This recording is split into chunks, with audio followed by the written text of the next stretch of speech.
За энэ дэлхийн хэрэгцээг хамгаалах одоо өдөр гэж байдаг ба. Тэр өдрийн хүрээнд манай олон улсын бид нар хамтарч ажилладаг олон улсын стандарттай ISO Global маань энийг одоо 3-4 жилдээ зохион байгуулад бид нар бас баян дэмжиж хамтарч ажиллаж байгаад бас баяртай байгаа.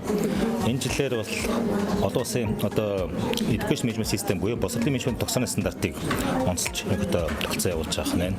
Энэ стандартыг гэх юм бол за 2018 онд олон улсаар баталгаажуулсан гэсэн Монголд бол одоо баталгаажсан санийн байгууллагыг харахад бол бүтэн циклээ явсан нэг дотоод иргэн сургууль багш байна. Тэгэхээр чинь 3 жилийн өмнөөс ерөнхийдөө Монголд нэвтэрсэн гэж ерөнхийдөө харж бас болно байна.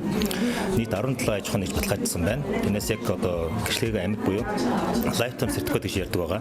15 одоо босрлын байгууллага явж байна. Тэгээд сонирхолтой энэ стандартыг бас awareness raising болж байгаа. Төдийлөн одоо та бас түрүүн бас хэлчихлээ. Монголд бас энэ нөгөө стандартыг олон нийтэд түгээх ач холбогдол нь ойлгуулах ийм сайн дурын ажлууд бол төдийлөнсөө хийгдэх байна.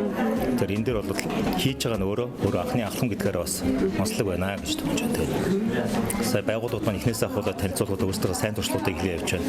Өөрөөр өнцгöd гарч ирж байна. Гол нь стандартыг цаашаа тогтвортой одоо нэвтрүүлээд хэвшүүлээд хэрэгжүүлэх тогтолцоо шугаа одоо явах талаар бид нар хоорондоо санал солилцож байна. Төрлөөрийн байгууллага хөгжсөн төр манай аудитор маань нийцээ ирсэн байна. Тэгээ юун дээр сайжруулалтаа хийх хэрэгтэй байх нь байна.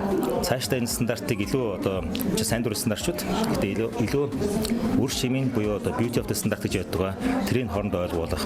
Магадгүй бас бид нар бас тоглоомын байгууллага хөгжсөн төр чанарын холбоотойгоо клубтайгаа олон улсын стандарт тагтамтайгаа ямар нэгэн зохицуултуудыг хийх одоо болцоонууд юу байна? Босрлын магадлалын төмжлийн байгууллагын хэрэг уялдуулах шаардлага байна. Гэсэн талаар одоо санал солилцох тийм нэлээд үр гүйцэтгэжтэй хэлцүүлгийн үр дүнд бас нэлээд сонирхолтой зөвлөмжүүд гарч ирэх болов гэсэн хүлээлттэй байна. Харин хувийн болон төрийн одоо ихтэй сургуулиудын төлөөлөл өнөөдөр ирсэн байна. Аль аль бас процесстэй Монгол Улсын сургуулиас ахуулаад болсон сургууль хоёрын дээр одоо эмзэн монсын дэрэгдэх бас сургуулиуд ирсэн байна. Яг дотор нөгөө тэр бид нар ч одоо бас төрлөөрийн байгууллагууд гэх юм бол энэчнээс бас яг чанарын албанаас нь ахуулаад дотоод аудитор чанарын менежердээс нь ирээдүйн бас яг энэ стандартаар олон төлөөлөгчөөрөө баталгаажаа бүртгэх тийм одоо аудиторуудыг бас илэрхийлж байгаа бас тийм сонирхолтой тал явж байна. Цаашид бас энэ стандартыг бусад одоо байгууллагуудаар нэвтрүүлэхэд нь бид нар бас яаж илүү нөгөө нэг промошн хийх талаас нь бас одоо сайн жишгүүдийг өнөөдөр хаягаад судлаад бас цаас явж байна.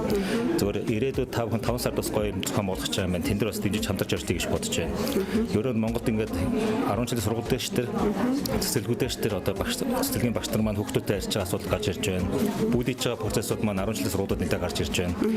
Сэтгэл амжийн одоо аль талаас нь яаж дээш төлөх вэ? Энэ үйл тохиолдлуудыг хэдүүлээ яаж тогтолцоогоор системтэйгээр одоо олоод эрсдлийг бууруулад тасалбаргүй сайжруулад явах вэ гэдэг одоо тогтолцоо бол бас энэ формаас буюу дараагийн формаас гарч ирнэ гэдэг итгэлтэй байна да. За баярлалаа. Бэлгүүн захиралтай ажлын өндөр амжилт хүсье. Баярлалаа.